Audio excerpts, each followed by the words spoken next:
Engel. Bienvenue dans Dinguerie Room. Le point commun entre mes invités et moi, un micro et une passion pour le rire, l'humour, la scène.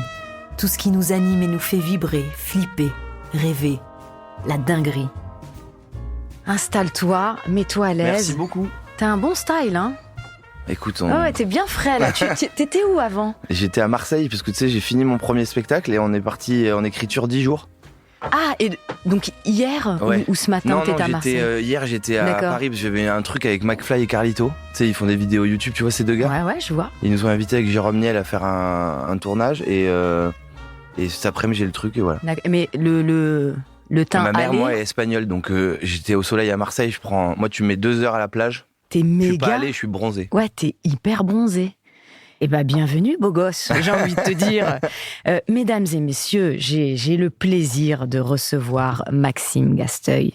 Merci d'être venu. Mais c'est un plaisir pour Merci. moi d'être là. C'est trop bien. Merci beaucoup Merci. pour l'invitation. On s'est un peu pris la tête au Ouais. niveau des agendas, mais on y est arrivé. Ouais, on y est.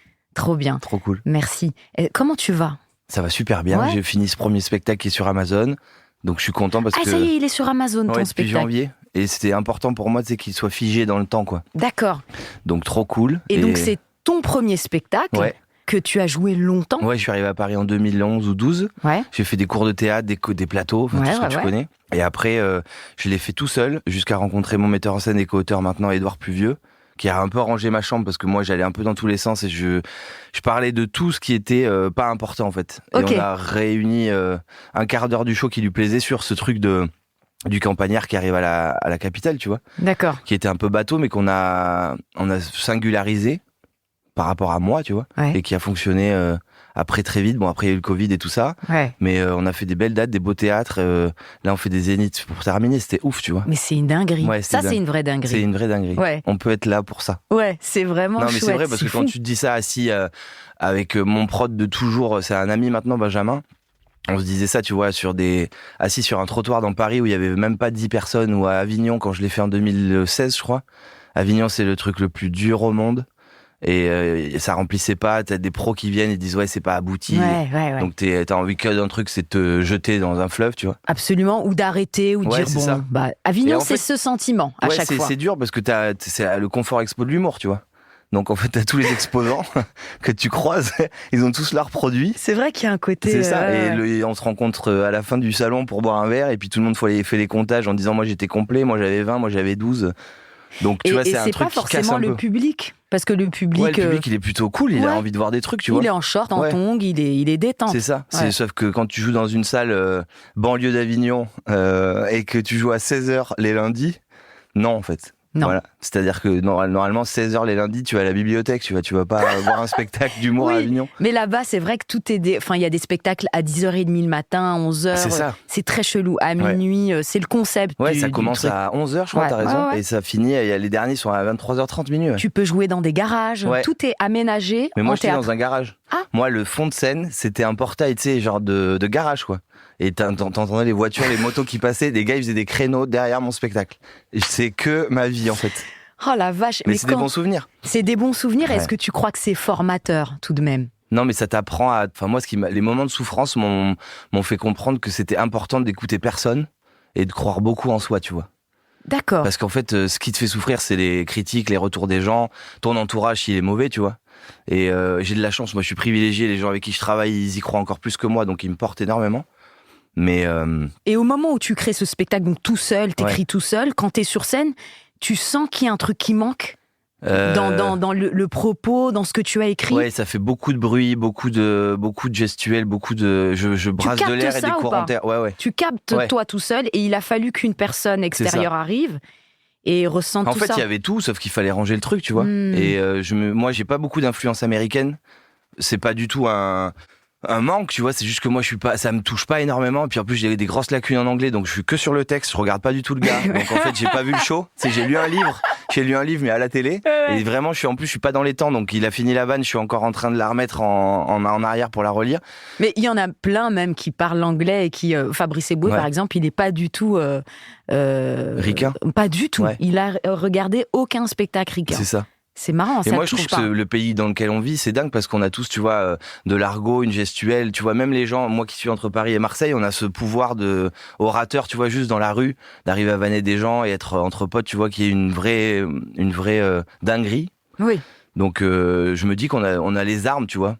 Et c'est qui, tes idoles? Moi, c'est mon daron. C'était ton daron, Ouais. qui est très marrant. Ah ouais, mon daron, il est... Pareil, Ouais. mon daron, il est très marrant aussi. Mais je l'ai fait pour ça, je l'ai fait pour lui montrer que j'étais aussi marrant que lui, tu vois. Et quand je le vois rire depuis tout petit, ça y est, c'est bon. Et il est marrant naturellement Ouais. comme ça ou il... Ouais, Non, il arrive, il se lève, il revient d'un rendez-vous, tu vois. Mon père, il est charpentier, ouais. mais il aurait... ce serait Gad Elmaleh aujourd'hui si vraiment il avait fait carrière tôt, tu vois. Parce que tout le monde est d'accord pour dire qu'il est marrant, ses collègues, Ouais, la ouais. MIFA, tout le monde. C'est ça.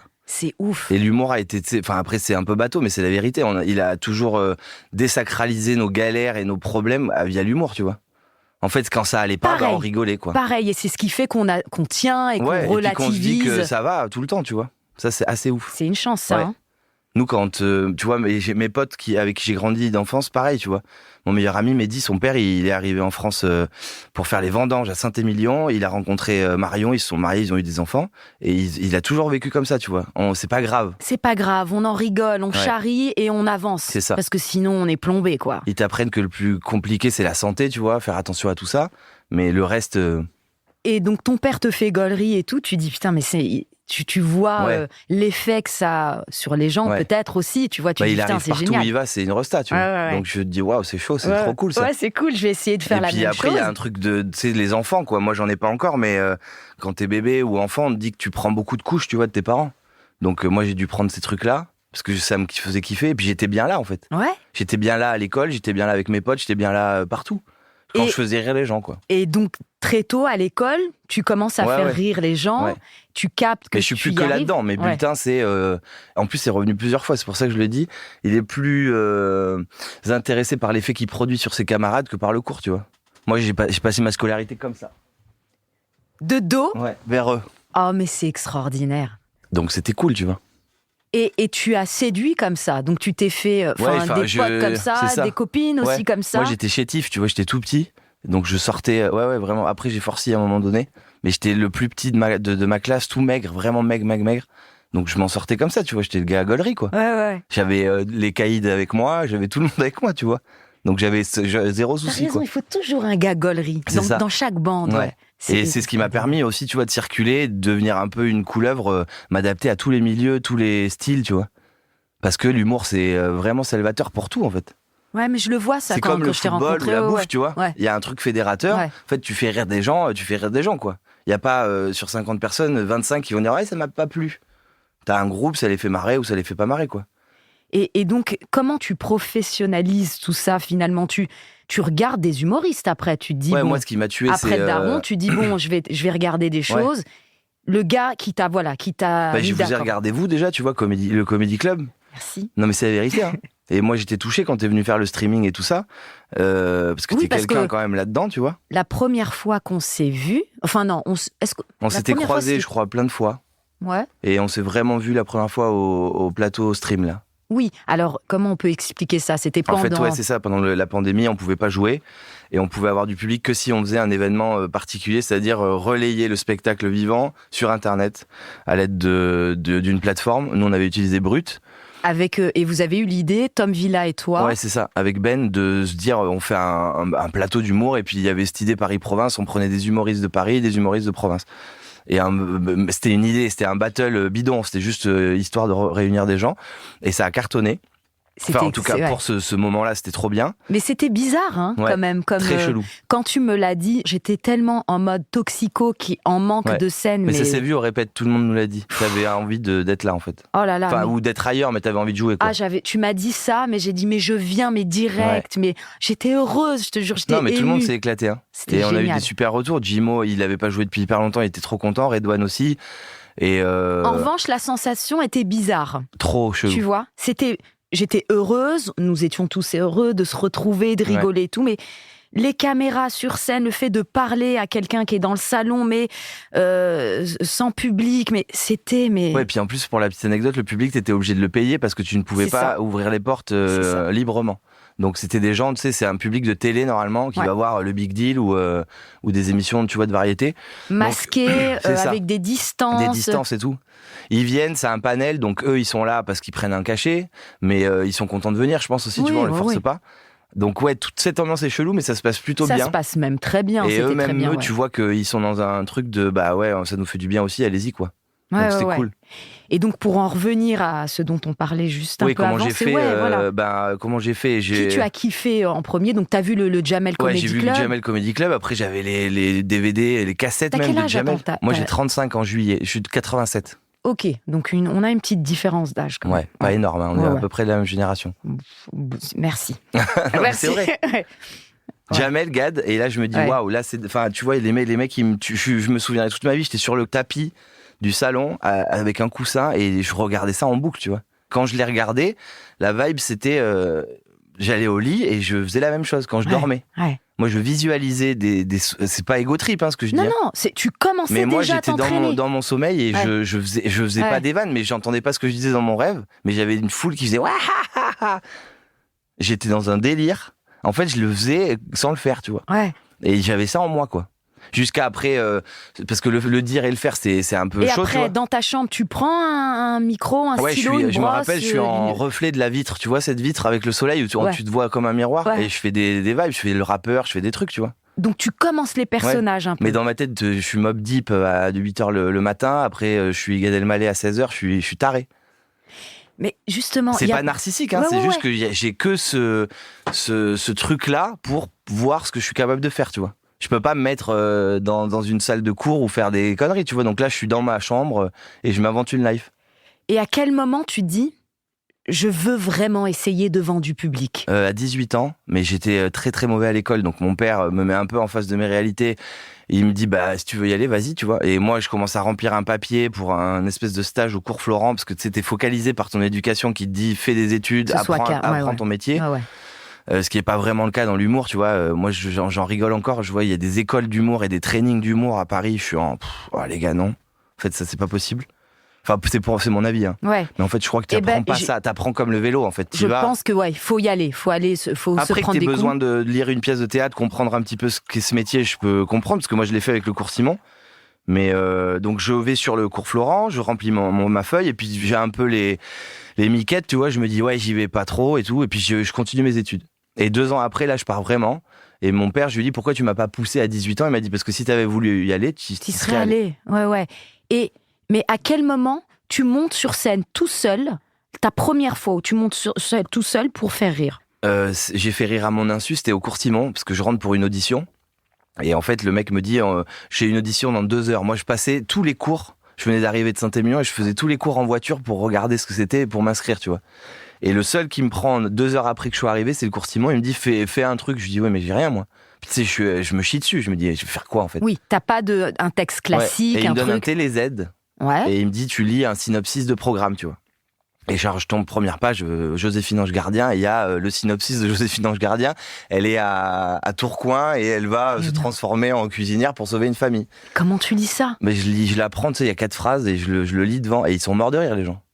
Mais est-ce que eux voulaient que tu fasses rire ou pas? Non, je crois qu'il m'a mis dans les cordes en me disant ils voulaient juste savoir comment tu peux j'avais des couilles, tu vois. Ouais. Il s'est dit, viens, si tu veux faire, parce que tu sais, je suis arrivé avec ma grosse gueule.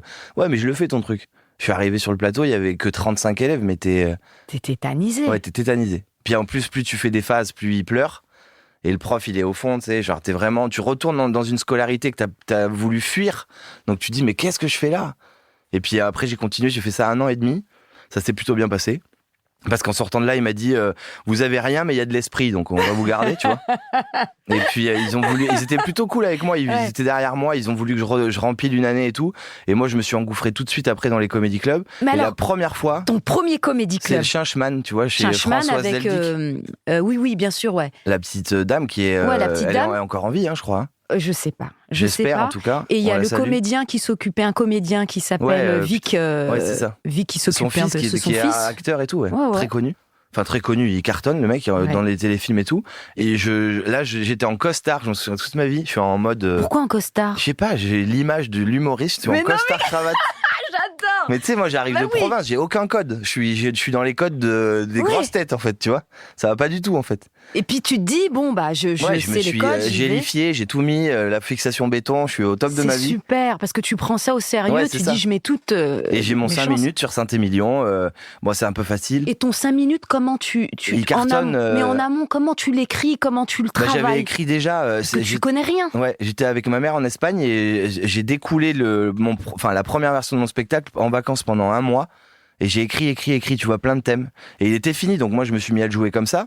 Mais la première scène avant de jouer ce spectacle, c'était le Changeman. Ouais. Tu le jouais tout seul devant qui? Devant le théâtre du Bout. Après la première scène, j'ai loué le Bout, parce qu'en fait tu payes un minimum garanti dans ces théâtres. Bon, ça m'a coûté 1 tonne sur 6 mois. Je jouais le jeudi à 19h. Il y avait personne. Le premier soir, il y a personne. Deuxième soir, personne. Troisième soir, il me dit, on a une vente. C'est Mehdi, mon meilleur pote. Arrête, attends. Il y a personne, donc t'annules? Ouais, ou tu le joues devant ton metteur en scène? Non, je joue même pas. J'ai pas de metteur en scène, je suis tout seul. Je suis avec. Donc tu le joues pas, ouais. Non, je pars. Mehdi arrive le 3e soir, 3e jeudi. Il me dit, trop content. Je dis, frère, on va aller boire des coups, parce qu'en fait, il y a que toi. Tu vois, je veux pas te le faire à toi, en fait. Puis après, c'est arrivé, parce que tu sais, il y a un système aussi sur les billetteries, où quand ton ticket moyen, il est entre 0 et 5 balles, t'as beaucoup de CE qui viennent. Donc là, j'ai fait des soirées, des horreurs. Des soirées de mecs de Besançon, ivres morts, ils sortaient du salon de l'auto. Et ils savent pas ce qu'ils vont voir. Ils sont entre potes, ils sont ivres, ils sont là. C'est 5 balles, ils disent. T'es la femme à barbe, en fait. Ouais. Ils se disent, on va voir un pipe show, tu vois. Et toi, t'es là, bonsoir. Et puis tu commences à découler ton texte et tu vois, ça marche pas. Parce qu'en fait, l'humour, c'est aussi parler de tout ce qui va pas. Et là, ça va pas, en fait. Les mecs, ils regardent un mec qui récite un texte et eux, ils sont ambiancés dans l'alcool. Tu n'avais pas encore les codes, tu savais pas encore que si ça va pas, on arrête le texte, on dit bon, alors, on essaye j'ai pas les codes du stand-up, tu vois. De juste le mec qui rentre. De dire la vérité, et là, ça commence d'emporter le Là, j'enlève les roues pendant 6 mois, en fait. Je joue pas mon texte et je commence à découvrir le plaisir que c'est de dire à un gars, ouais, toi t'es ci, toi t'es, tu vois, j'arrive. Tu vas au Changeman, ça se passe bien le Changeman? Ouais, ça se passe bien. Ton premier soir. Ouais, franchement, c'est un beau souvenir. Et j'avais un accessoire, une bouteille de vin et tout, mais j'étais dans un délire. T'étais en accessoire. Oh là là. J'adore. J'étais en Majax. Mais j'adore. Mais Majax trop jeune, tu vois. Et le truc se passe bien. Ils sont, je sais pas, je crois que ça faisait 80 places où les gens, tu sais, mangent et tout. Ouais, je vois tout franchement, à fait. quand tu fais un bide là-bas, t'entends le bruit des fourchettes, la machine à glaçons, t'as qu'une envie, c'est de te suicider. Hein. Et là, ça marche. Et je passe après une meuf, parce que tu sais, Changeman, c'est vraiment, il y a de tout, il y a des chanteurs et tout. Une meuf, elle passe avant moi, elle fait un truc de ouf avec une voix, mais tu sais, genre chamanique avec un tambourin. Je dis, je passe derrière, elle vient de me niquer la salle. Mais pourquoi vous me faites ça? Mais monseigneur, mais qu'est-ce que vous faites? Et en fait, ça, justement, tu vois, au lieu de faire ça, instinctivement, j'en parle. Je la vanne, la meuf, tu vois. Pas méchamment, mais je la vanne. Donc ça a été naturel. Je dis, bon, elle vient tous de vous jeter un sort, tu vois, les gens, ils explosent de rire, on fait 2-3 conneries, et je lance mon texte. Et puis, marche. en fait, c'est ce truc-là, tu vois, d'approbation du public où tu t'as vanné avant et tu t'as remis les choses à plat parce qu'il y avait un malaise, en fait. Donc, comme tu l'as cassé, ils sont avec toi, ils te suivent. Ouais, parce que tu fais pas semblant. Non. C'est ça le stand-up, c'est de pas faire semblant. Ouais. Et à ce moment-là, tu sors de cette scène au Changeman, tu dis, c'est bon, ça te donne la confiance. Dis, c'est ma vie, ouais. C'est ma vie. Ouais. Parce que tu vois, là, où j'en suis aujourd'hui, le chemin, il va être encore très long. Mais d'avoir parcouru tout ça, je me dis, ouais, heureusement, tu vois. Et il n'y a pas un moment où j'ai voulu lâcher, c'est ça qui m'a fait... Jamais tu t'es dit, je laisse tomber. Non, moi j'ai des potes sportifs, tu vois, ils sont pétés la clavicule, la jambe, des conneries, et tu les vois repartir dans des trucs vraiment extrêmes. Donc tu dis, mais le mec est maso, tu vois. Moi, à un moment donné, je suis en motocross, je me pète une épaule, je vais rester chez moi et puis on va arrêter la motocross, tu vois. Et là, en fait, plus parce que tu ramasses sur ton amour propre, tout, en fait, tu vois. T'es régressif, t'es une merde finie, t'as même plus aucun ego en fait. Tout le monde te parle d'ego, t'en as pour monter sur scène parce qu'il en faut. Mais moi je vois tous les humoristes que je connais, on n'a pas d'ego. Hein. Non. Moi j'ai plus d'ego. Moi j'en ai. Je suis juste heureux de faire ce que je fais, tu vois. Mais j'ai pas cet ego de dire c'est peut-être un ego moteur pour me dire je vais y aller. Ouais. Mais en fait les castings, enfin tout, tu vois. Bonjour, ouais, non mais c'est vrai, en fait t'es une merde de 8h à 19h. Tu rentres le soir, t'as envie de prendre du Prozac et dire c'est bon. Non mais ça va. Moi j'ai pas signé pour ça, tu vois, on a un tour de manège, je vais pas me faire insulter pendant 10 ans. Donc tu gères ça. T'as mis l'ego de côté. Et je me dis heureusement j'ai une famille, un socle, tu vois. J'ai des amis. Donc je suis pas venu là pour chercher tout ça, tu vois, ou de l'affection, ou de l'amour, ou de la générosité, je l'ai ça. Moi ce que je veux c'est réaliser mon rêve, tu vois. Parce que souvent on se dit, on fait du stand-up, et puis souvent, parce qu'on a une faille. Ouais. On a une faille, on a besoin justement d'amour ou de validation, où les parents n'ont pas voulu, ou machin, tu vois. toi, pas du tout. Non, moi, je me sentais bien. C'est quoi ta faille, toi ? Ouais, je sais pas. Franchement, je crois pas. T'as un truc à régler ou... J'ai rien à régler. Peut-être mon père, mais le truc que j'avais à régler, en fait, c'est juste la vie qui m'a mis. Mon père, pour lui, c'est la vie, c'est travailler, tu vois. C'est le plus important, en fait, aller gagner sa croûte, tu vois. Donc, je me suis dit, faut que je trouve. Et moi, je me sentais bien là. Donc, je me suis dit, va à fond là-dedans, tu vois. Donc, j'y vais à fond. Moi, j'étais nul en tout, à part en faisant marrer les gens. Donc, je me suis dit, va au maximum de tes capacités dans ce domaine-là, si c'est cool, tu vois. J'étais bien là. D'accord. En plus, tu vois, c'est la tendance de dire, tu sais, genre quand tu réussis, il faut toujours sous couvert de la réussite un espèce de truc de culpabilité de dire, ouais, mais bon, sa mère était sourde et muette. Mais nique ta race, en fait. Genre, en fait, non, on a réussi juste. Mais dis merci. Ouais. Tous ces gens qui disent c'est dingue ce qui t'arrive. Hein. Non, frère, c'est mérité, en fait. Ouais, j'ai bossé pour. T'as pas la vie qu'on a vécue, tu vois. Alors, il y a des vies plus dures que ça. J'ai fait les vignes, il y a des gens, ils sont à la mine, ils sont bouchés dans un Leclerc. Ça va, nos vies, elles sont cool. Mais en fait, le truc de c'est dingue ce qui t'arrive, je comprends pas. J'arrive pas à comprendre ce qui t'arrive. Mais je vais t'expliquer, les gens rient, en fait. Ouais. Et ils viennent. Ouais, et j'ai bossé et j'ai pas lâché l'affaire. Mais c'est là où j'ai tourné, ça fait 1 an ou 2, et maintenant, j'accepte plus les mecs qui font ça, ça me sort par les yeux. Et quand ton père t'a vu au Zénith, dans un Zénith, il y a eu quand même... c'est ta sensation? Moi, j'adore quand ils sont là. T'étais fier? Ouais. Tu t'es dit, voilà, regarde, tu vois, et quand puis je ton joue père, à Bordeaux et qu'ils viennent ou à Paris, franchement, c'est ouf. Tout le monde me dit, ouais, ça te fait pas. Non, moi, je suis trop content qu'ils soient là. T'es content, ça te porte. Ouais. Et puis, tu montres à tes parents aussi qu'ils n'ont plus besoin de s'inquiéter. Enfin... Ouais. Puis, tu sais, il y a un truc parce que ma mère, elle a grandi au Maroc, elle est venue en Espagne. Et il y a un truc très indissociable, c'est l'argent. C'est pas un truc ostentatoire, c'est important d'en avoir, tu vois. Donc, moi, ça a été toujours lié à ça. Comment tu vas t'en sortir, comment tu vas faire pour ton loyer, comment tu vas te nourrir, tu vois. À long terme. À long terme. Même encore, ma mère, je vais chez elle, elle veut m'acheter des jeans. Je dis, ça va, arrête avec tes jeans, en fait. J'ai pas besoin de vêtements, ça va, tu vois, j'ai 35 ans, je vais m'acheter des jeans. Mais c'est une façon de dire je t'aime, ça. Je suis marocaine, donc c'est... Ils sont là-dedans. Quand et mon père, il est très pareil, pudique, on me donne en fait. Des trucs, des machins. Ils sont pudiques. Donc, ils te montrent par d'autres moyens. Donc, ils disent... Pas je t'aime. Le mot je t'aime, ils le disent pas. Non, il n'y a pas de bisous. Mon père, je l'ai pas vu depuis 15 jours, j'ai l'impression d'être un salarié. Il est à 2 doigts de me sortir un CDI et de me dire, ouais, c'est bon. Mais c'est Rama, tu vois. Ouais, et c'est joli. C'est mignon. Donc, quand il est venu la première fois, il était un peu dépité parce qu'il est venu au bout et il y avait 4 personnes. Les 4 personnes, c'était ma mère, lui, un pote à eux et un gars tout seul dans le rang du fond, tu vois. Et là, comment tu le sens? Comment tu fais ton spectacle comme ça? Il est en empathie, mais il se dit, ah putain, frérot. Ouais. Et toi, sur scène? Moi, je m'éclate, ouais, c'est chelou, mais je m'éclate, tu vois. J'essaye de leur montrer que j'ai bien fait de venir, quoi. Mais on sort de là, on va boire un verre, on passe à autre chose, quoi. Et cut, Zénith, on sort de là, on va boire un verre et il se passe quoi? C'est touchant parce qu'il y a un mec qui nous suit depuis 5 ans, qui me filme un peu et ils ont été le voir pendant le Zénith un peu caché, tu vois, et le film, il chiale, tu vois. Et ils m'ont pas montré l'image, tu vois. Donc on va le mettre dans un doc qu'on veut faire là, mais ils m'ont dit même nous, tu vois, là on avait du mal à parce que maintenant toute mon équipe connaît ma famille, c'est très bien qu'il y a un truc qui est indissociable de pudeur parce qu'il n'a pas eu l'amour de ses parents. Il en a eu, mais tu vois, il n'y a pas ce truc. Moi, ça me fait gaulerie quand je suis dans Paris et que je vois ses parents. Tu sais, tu vas dîner chez des potes, souvent, la mère, elle arrive et dit, je t'aime, mon amour, t'es un, ah là là, mon amour, mets tes études. Ouais. Mais moi, jamais on m'a fait ça de ma vie. Ouais. Et c'est pas grave. Et c'est pas grave. Parce que tu le sais. C'est ça. Et je le ferai avec mes enfants, tu vois. Putain, c'est same avec mon père. Ouais. Pareil, enfin, avec mes parents, tu vois, c'est... Pareil, il y a une vraie pudeur. Donc là, tu vois, il y a eu un truc déclencheur de... Peut-être que c'est cette histoire de cordon, et ils ont vu que leur fils, ça y est, tu vois. Alors, mon père, là, il va se remettre dans une angoisse, parce que j'ai un 2e spectacle, et tu connais, c'est long, il faut repartir et tout. Il faut prouver que... Et le premier a eu du succès, donc on va m'attendre aux 2 et tout. Mais moi, je suis travailleur, j'aime ce que je fais, on a beaucoup de choses à raconter, et le 2e, il parle de ça. Il parle de mes parents, et en fait, une génération... qui m'a donné que des codes des années 70 et une armature familiale qui est très différente avec ce qu'on vit aujourd'hui. Et moi, je comprends plus notre société. En fait, je vis comme un individu des années 70 en 2022. Donc, je comprends rien, moi, à ce qui se passe. Je ne comprends rien. Je comprends rien du tout. Et avec ton père, tu en parles de ça? Ouais, on en parle beaucoup parce qu'il s'intéresse, tu vois, quand même à mon taf. Et puis lui, il adore, tu sais, il est ouvrier, donc quand il va sur un chantier et qu'il y a ses clients ou même des potes qui lui disent « Mais Gasteuil, Maxime ?» Ouais, là, il est en kiffance totale. Là, il se met du béton sur le corps, il est tout sur un podium et c'est un mannequin, tu vois. Ouais. Et quand il vient te voir au Zénith et tout, donc tu mets d'accord beaucoup de monde, est-ce qu'il est toujours plus drôle que toi ou pas? Ouais. Sûr? Ouais. Là, on a fêté Pâques ensemble, tu vois, dimanche dernier ou lundi. Ouais, il est enfin, tu vois, il y a des tables de 30, il est fort. Donc puis il est plus fort que toi. Il me vanne, ouais. C'est génial. Non, il est très très fort. Mais de toute façon, tout ce dont j'ai parlé dans le premier et ce qui va être dans le 2, il y a énormément de lui en fait.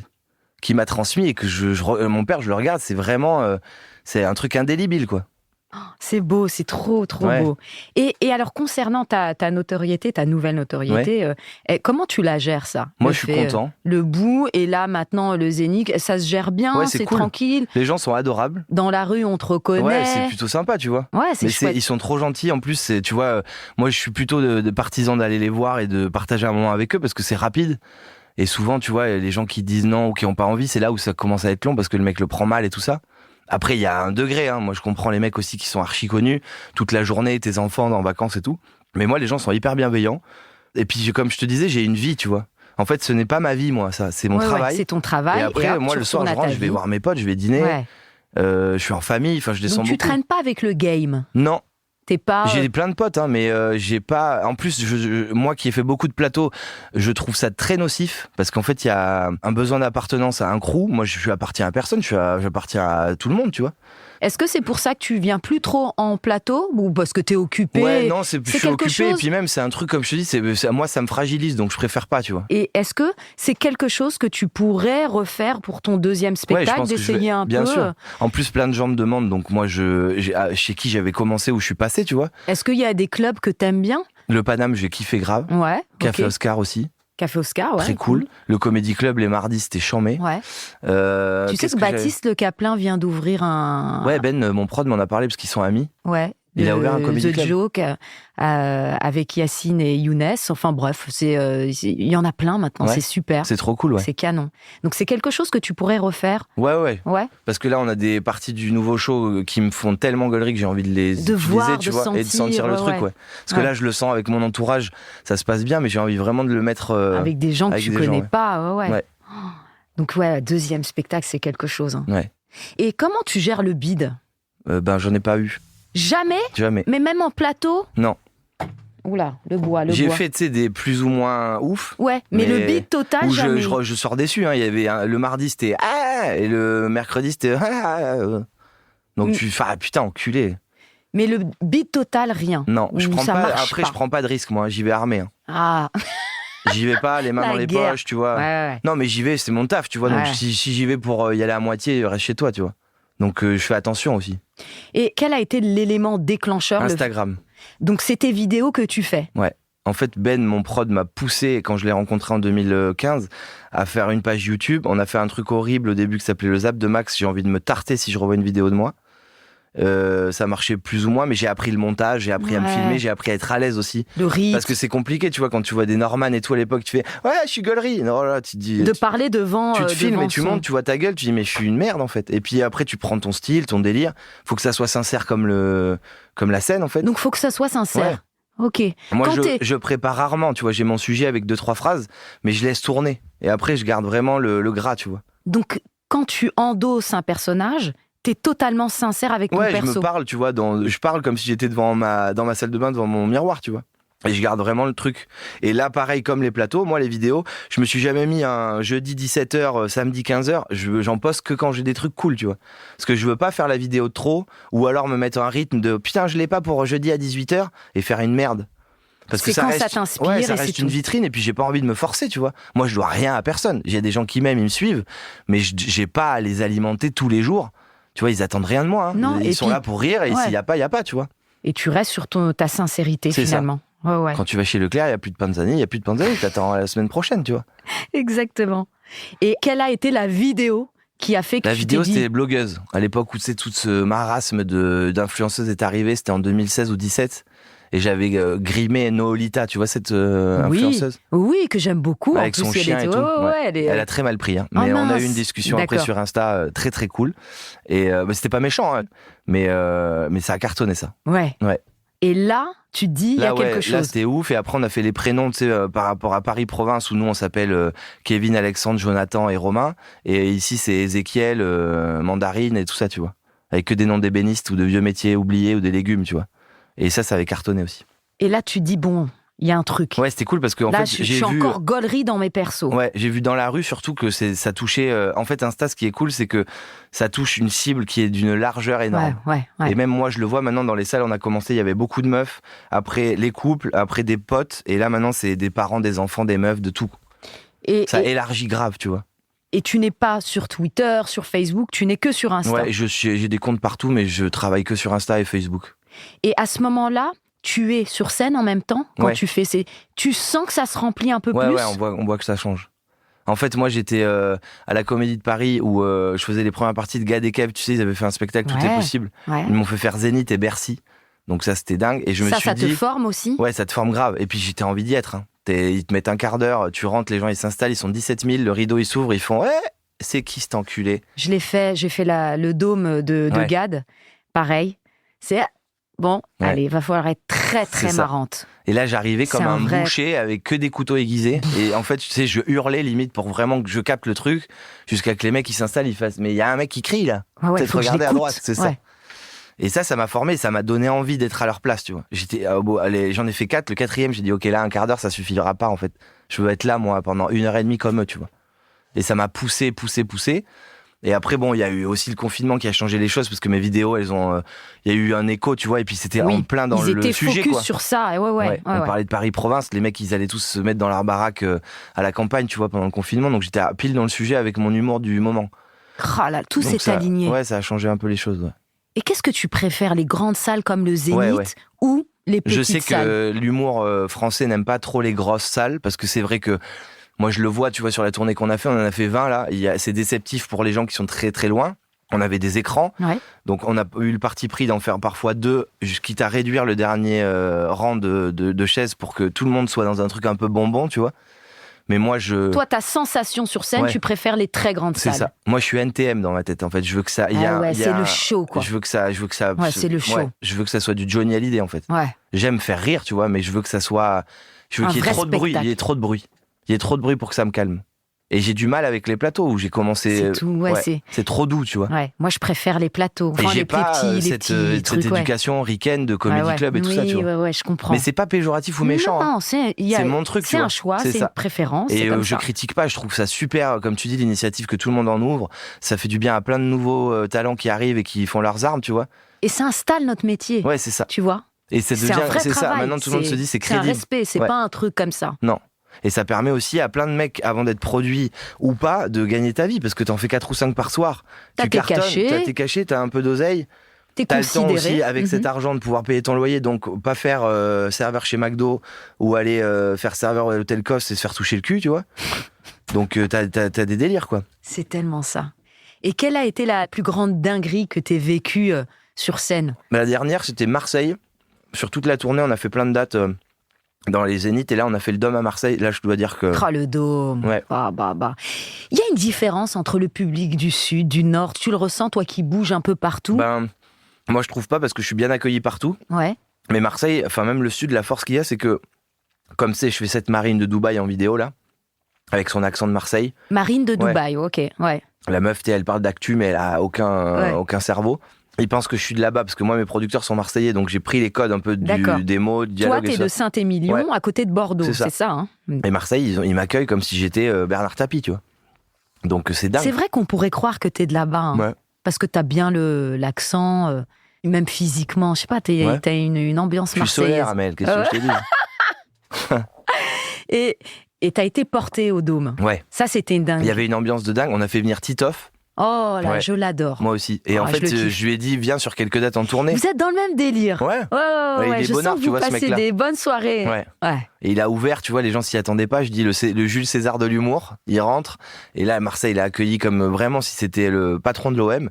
Il a cartonné, il a un nouveau spectacle qui arrive là. Et après ça, si tu veux, c'était une folie. Et puis les Marseillais, ils arrivent pas à l'heure, donc jusqu'à 22h10, il y a des gens encore qui rentraient et tout. Il y avait vraiment une ambiance de... Ce que j'aime, c'était le bordel en fait, tu vois. Mais les gens étaient là et voulaient se marrer, donc c'était trop bien. Là, t'as pas envie de sortir de scène. Non, en fait. T'as pas envie. Et je passe du coq à l'âne, mais tu me fais beaucoup penser, tout le monde doit te le dire, à Fred Testo. Ouais, on est copains aussi. Vous êtes potos. Moi, en fait, tous les deux sosies que j'ai, quand tu arrives à Paris, on m'a dit Titoff et Fred Testo. C'est ça. Et c'est devenu des potes indirectement. On s'est rencontrés par hasard et on est vraiment amis maintenant. Mais parce que les gens vous disaient, et vous, à quel moment vous vous rencontrez ? Moi, je rencontre Titoff. Comment je le rencontre, Titoff, déjà ? Avec Alban Ivanov. Ouais. Parce qu'Alban, tu sais, maintenant vit à Marseille. Ouais. Et on se croise là-bas. Et puis il me dit, j'adore tes vidéos, j'aime beaucoup ce que tu fais. On se revoit à Paris 2-3 fois. Il était venu faire la première partie au Casino. Je l'avais invité 2-3 fois parce que j'en avais une dizaine. Et après, on s'est revus en tournée là. Ouais. Et puis on s'appelle, tu vois, en échange. Et Fred, lui, il m'avait proposé un court-métrage. Et avant qu'on se rencontre, lui, il jouait à la Comédie de Paris comme moi, mais à 19h. Ouais. Il avait son spectacle. Donc vous là, êtes on croisés, se rencontre dans la loge. Vous parlez. Ça fait comment d'être devant son sosie? C'est fou. Et mais même un mec que je kiffe, tu vois. C'est chelou. Ouais, tu le kiffes. Et je sais pas trop comment l'aborder, tu vois. Il est en bouteille de blanc, charcuterie, il vient de finir, tu vois. Je dis, ah ouais, donc c'est vraiment le même que moi. Et il me dit, mais installe-toi, prends du blanc. Je lui dis, mais je prends pas du blanc, en fait, je vais jouer, donc je vais pas me massacrer avant de monter sur scène, tu vois. Et après, on se voit, et un soir, on a fait, j'ai regardé son show, et après, lui est venu au mien. Donc, on a regardé nos shows simultanément, et on a été dîner. C'est magnifique. Et la même intonation de voix et tout. C'est chelou. Ouais. C'est très chelou. Mais tu sais qu'on me l'a dit plein de fois en sortant du... Ouais. Et là, c'est un projet qui est même pas du tout écrit ni rien, mais je rêverais de faire un film avec eux, tu vois, les 3 frères, quoi. Mais parce qu'il y a vraiment une folie à faire. C'est une évidence. Ouais. Je pense qu'il faut trouver la bonne idée, mais il y a un truc à faire qui peut être vraiment bien parce que ça passe, tu vois. Et tu connais l'important de s'entendre bien avec les comédiens avec qui tu joues. Parce que tu joues, ça peut transformer un film ou une série ou quoi. Ça le porte. Quand tu y vas et que tu dis que le mec il est relou, en fait tu passes 3 mois avec quelqu'un night and, tous les jours. Non. Oh, t'aimes les surprises ou pas? Ouais. Ouais, t'aimes bien? Ouais. J'adore. Qu'est-ce que c'est fluide. Pourquoi il y a une surprise? Bah ouais, attends. Non. Tu fais des cadeaux en plus? Bah ouais. J'ouvre maintenant, je suppose. T'ouvres, t'arraches tout, tu nous dis ce que tu découvres. Ça, c'est soigné le paquet, c'est toi qui l'as fait? Non, ce n'est pas moi qui l'ai fait. C'est Clémence qui l'a fait. Bravo. Putain, c'est charmé. Alors ça, par contre, tu me touches beaucoup. Alors, tu peux le lire, lire le titre. C'est un livre, c'est la petite chronique du milieu des années 70 à nos jours. C'est Les Gangs de Paris, par Jérôme Pierrat, aux éditions Piragramme. Et pourquoi je t'offre ça? Pourquoi? Parce que t'es fan un peu de ça. Hein. Je suis que fan de ça. Du grand banditisme, des youvois. J'étais très étonnée en faisant les recherches et tout de lire ça. Que tu sois fan des youvois. Pourquoi ça te vient d'où ça? Je sais pas. Mon père est très marginal et je le suis aussi. Oh putain, t'es un amour, mais ça me touche énormément. Deuxième cadeau, qu'est-ce que c'est? C'est une photo de Bourvil et de Finesse qui est mort de rire. Ils doivent se raconter une dinguerie. Ça me touche énormément, Amel, je te promets. Je vais pas chialer, mais je suis très touché. Ah, ça me fait plaisir que ça te fasse plaisir. Tu sais que ça fait longtemps que je veux m'offrir une photo de Louis de Finesse. Et ben voilà. Et c'est je vais penser à toi jusqu'à la fin de mes jours. Elle est jolie, hein. Elle est trop belle. Hyper jolie. Putain, ça me touche. Et ça, c'est la folie parce que je connais ce livre et je voulais me l'offrir, je l'ai jamais fait. Tu le connais, le livre? Ouais, t'as tapé juste dans tout là. Je vais peut-être rester là toute la journée avec vous, moi. J'adore. Ah, ça me rend heureuse que tu sois heureuse. Ouais, je suis fasciné par ça parce que je suis moi-même marginal, tu vois. Et c'est ce qu'on me dit, tu vois. Je suis très copain avec Redouane Bougueraba, qui essaye pas de me rendre plus sympa, mais tu sais, de me mixifier avec tout le monde. Et il voit que je suis que dans la preuve, je suis avec toi, tu vois. Donc je suis pas fermé du tout aux autres, mais parce que tu n'acceptes pas forcément les invitations, c'est-à-dire parce que moi je te vois pas du tout comme ça. Ouais. Non, mais je suis éduqué, je suis sympa, tu vois. Je te vois solaire, ouvert, puisque la fois où on s'est rencontrés, tu m'as invité, les moments qu'on a passé au théâtre, et puis là, quand je t'ai invité, ça a été très fluide aussi. Tu vois, je te vois pas du tout sauvage. Je suis marginal et je fonctionne à l'instinct, en fait. Quand je croise et que je sens pas, je peux fermer la porte très vite, alors que j'ai même pas... essayer et tu sens pas souvent peut-être? Non, je prends pas souvent du tout. Et je me méfie plus parce que ça fait 10 ans que je suis là et j'ai rencontré plus de gens nocifs que de gens cool, tu vois. Donc maintenant que j'ai une chance énorme d'avoir un cocon, je vais donner de moi ou partager avec des gens comme toi, tu vois, que je m'entends bien. Et puis, comme je te dis, ça reste mon métier. J'ai pas d'amis à me faire forcément dans ce métier-là, même si c'est un métier où il faut regarder du réseau et tout. Et Redouane, lui, c'est l'inverse. Ouais. C'est tout l'inverse. Redouane, c'est l'inverse. Il est depuis toujours, même avant sa notoriété. Il est comme ça, il est né comme ça. Ouais. Il est né comme ça. Quand je le vois à Marseille ou à Paris ou n'importe où, il parle à tout le monde, il a les numéros de tout le monde, il a un réseau incroyable, parce que c'est son désir, quoi. Ouais, c'est ça. Et il essaye de t'embarquer un peu. Il m'embarque là-dedans, ouais. Mais il est touchant, tu vois. Ouais. Et je fais des trucs, non pas que j'avais pas envie de les faire, il m'a poussé à les faire, mais je me dis... pourquoi pas, essayons. Tu vois, c'est ça. Et alors? C'est cool. C'est cool. Ouais, c'est cool, mais je continuerai à faire ce que j'ai envie de faire, tu vois. Jamel, une fois, je lui avais demandé c'est quoi le plus dur dans ce métier, il m'a dit de savoir dire non. Ouais, et en fait, moi, j'ai beaucoup dit oui, tu vois, et j'ai plus envie de perdre mon temps, en fait. Enfin, c'est le plus important pour moi, le temps. J'ai vraiment perdu du temps. Et en fait, du temps, j'en ai à donner à des gens qui le méritent, tu vois. J'ai plus envie de perdre du temps, en fait. Ouais, c'est ce qui fera que tu feras les jolis choix, prendre des bonnes décisions, et ça va orienter même ta carrière. Hein. Les noms, c'est ce que me disait aussi Jamel. Écoute, il me dit, dis non à ça, j'ai dis fait non. beaucoup de... Même mes parents, tu vois, ma mère, elle voit des trucs qui passent parce que je leur parle de tout. Elle me dit, mais putain, t'es con, sur ce projet, tu vas gagner des sous et tout. Je dis, ouais, mais c'est pas... Enfin, tu vois, sur le long terme, en fait, on va en gagner vite, mais on va en perdre beaucoup après. Et c'est juste pour ceux qui veulent durer, parce que c'est que le début, là. Il faut dire non souvent. C'est ça. Ouais. Puis il y a des trucs qui en valent pas la peine. Et puis il y a aussi des fois où t'as envie de dire oui parce que tu veux pas froisser. Tu te dis ouais, mais si je lui dis non aujourd'hui, peut-être qu'il me reprendra jamais. Mais en fait, ce qu'il faut savoir, c'est que des gens comme nous, c'est-à-dire qu'on a du talent. Donc, si tu veux, les gens que tu vas rencontrer dans ce métier, eux, ils vont pas tenir aussi longtemps que toi. Tu vois, un mec qui va bosser chez Amazon ou qui va bosser chez Pathé ou Gaumont, dans 2 mois, ça se trouve, il est chez Picard. Et ça change et tout puis le temps, toi, tous les années. un jour, ils vont te dire t'es une merde, et le lendemain, tu vas avoir 2 succès, ils vont te rappeler pour refaire autre chose. Donc c'est cyclique. Les gens, ils t'aiment plus, ils te re-aiment, tu t'en branles. Donc toi, il faut être en harmonie avec toi-même. Tu fais ton chemin, tu vois. Ouais. Et le mec qui te dira, bah lui, j'en veux plus, tu sais que dans 1 an, si tu tues tout le monde, il va te rappeler, il va dire, alors Max, ça va? Donc faut arrêter de s'inquiéter. T'es lucide, hein? Faut pas s'inquiéter. Ouais. Et toi, en plus, avec tes vidéos sur Instagram, il y a beaucoup de marques qui doivent te contacter, puisque c'est on le fait de temps en temps. Une niche de followers et d'acheteurs potentiels. Puis même, c'est du profit, tu vois. Il y a un moment où il faut gagner sa vie. Hein. Ouais, c'est clair. Mais comment tu gères ça? Je le fais avec Ben, qui lui s'occupe de moi. Nous, on essaye de prendre les trucs qui sont dans la ligne édito de mon délire, tu vois. On va pas faire des trucs qui ont rien à voir.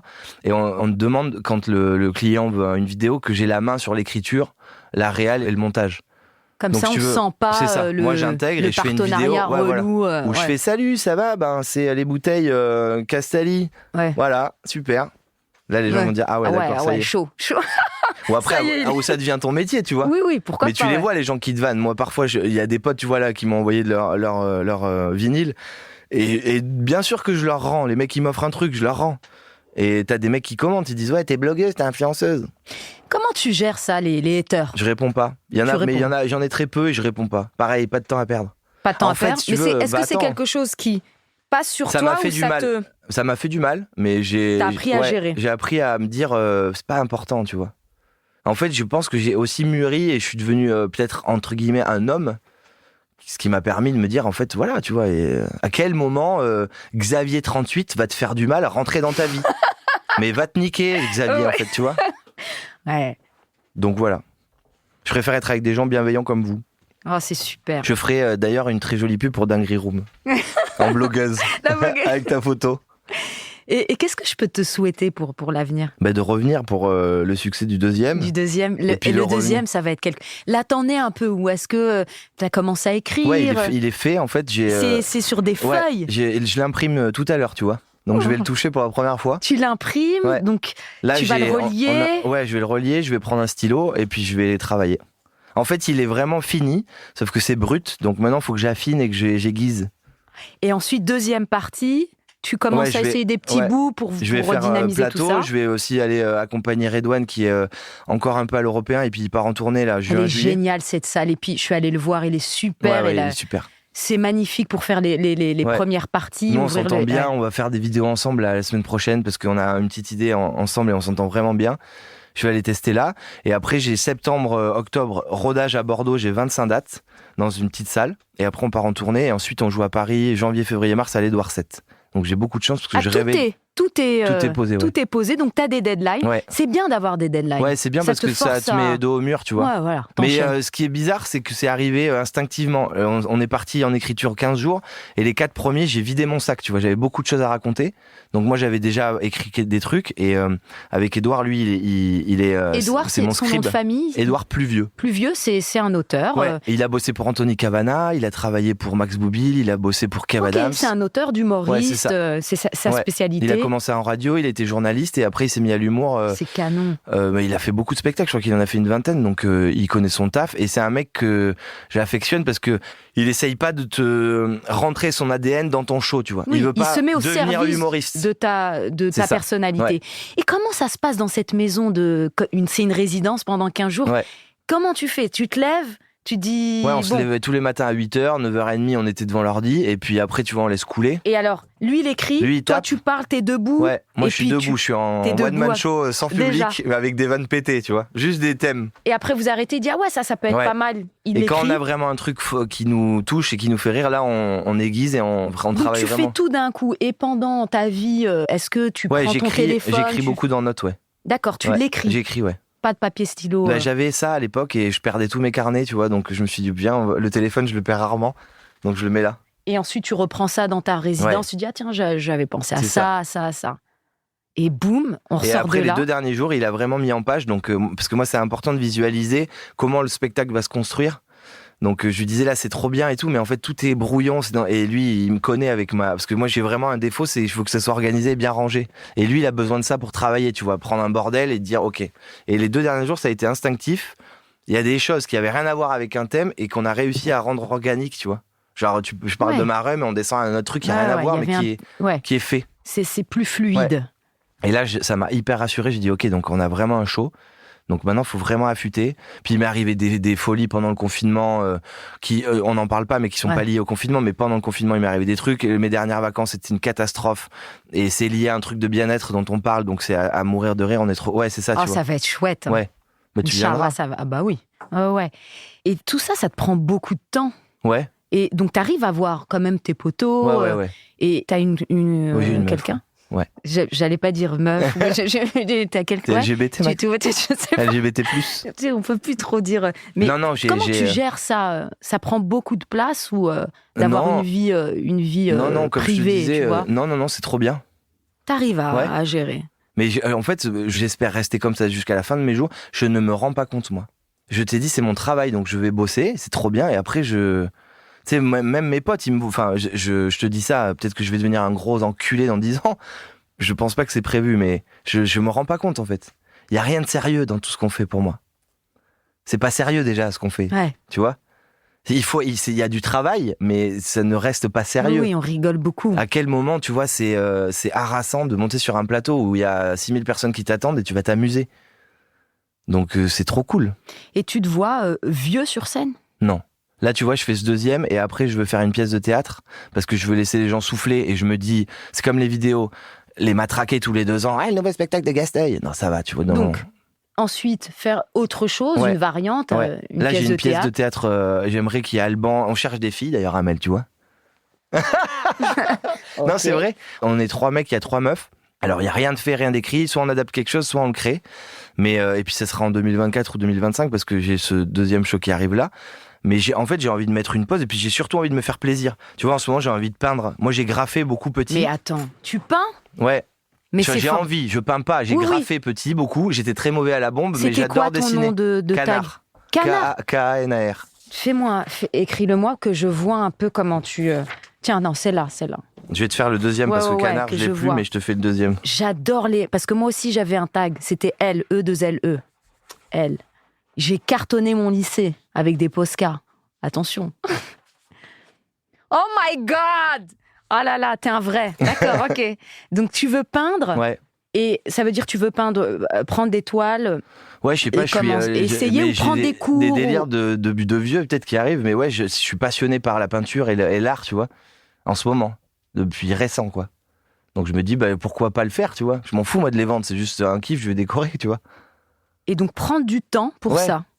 En fait, je me dis que j'en ai, tu vois, j'ai toujours couru après ah putain, je vais pas y arriver là, je vais pas. Et en fait, je me dis, oh là là, je vais pas y arriver, mais déjà, tu sais, si j'arrive à vivre, que mes enfants sont à l'abri, me nourrir. Tu veux des enfants? Ouais. Ah ouais. Ouais. Purée. Bien, hein. T'es heureux, hein? Ouais, je crois que je suis heureux. Ouais. Je suis arrivé où j'étais bien là. En plus, je repars avec des cadeaux de génie. Eh ben, je te souhaite tout ça. C'est gentil. Je te souhaite tout ça et je sais que ça va arriver parce que tu vas faire en sorte que ça arrive et puis t'es tranquille. Ouais, j'ai plus envie de me faire du mal, en fait. Il y a aucune raison de faire ça. Ouais. En fait, tu travailles, tu te fais confiance, tu fais ton truc. Et je te dis, encore une fois, on en parle souvent dans ce métier, l'entourage, pour n'importe quelle personne qui se met en avant, un chanteur, un humoriste, un danseur, n'importe quoi, tu vois, même un prod ou un acteur. C'est important d'avoir des bonnes énergies. Moi, je sais que c'est cadré et c'est des très bonnes vibes. Ouais. Il y a pas de. Je sais que c'est un métier dur parce que moi, je l'ai vécu tout seul pendant une dizaine d'années. Rentrer chez toi le soir, faire ton propre bilan. Bah, t'es dans le noir, hein, tu broies. Il y a personne pour te dire ouais, mais t'inquiète pas. Mais même s'il dit t'inquiète pas, si je m'inquiète, il y avait un client ce soir. C'est comme si t'avais un resto et que c'était vide tous les midis et tous les soirs. T'as qu'une envie, c'est de te jeter par la fenêtre. Ouais. Mais c'est lié à tout. Hein. Mon père, je te dis, est charpentier. On a la même vie que les autres. C'est juste qu'on est exposé. Mais on a des hauts, des bas. Bien sûr, tout et le puis, temps. Pourquoi pas, tu vois. Donc autant être bien entouré avec de la bienveillance autour de soi. Pas prendre trop les choses au sérieux, quoi. Ouais. Parce que sinon, c'est là où ça part en couille. Okay. Mais venez, hein, je consulte tous les mardis. Je suis rue d'Anga, au 17, 4e étage. Venez, il y a un truc en velours extrêmement douillet. Non, mais c'est cool qu'on le fasse là parce que je suis pas fini, mais je suis en train de bien aboutir. Ouais, j'aime bien cette version de Maxime là. Ouais. J'aime beaucoup. Eh ben écoute Maxime, merci d'être venu. Merci à vous. C'était un vrai bon moment. Ouais. C'est des moments doux. Merci. Ça fait du bien. Merci beaucoup et merci de nous avoir écoutés.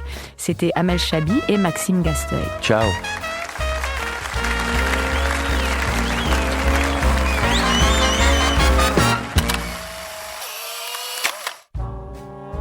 Dinguerie Room est un podcast original Engel présenté par Amel Chabi.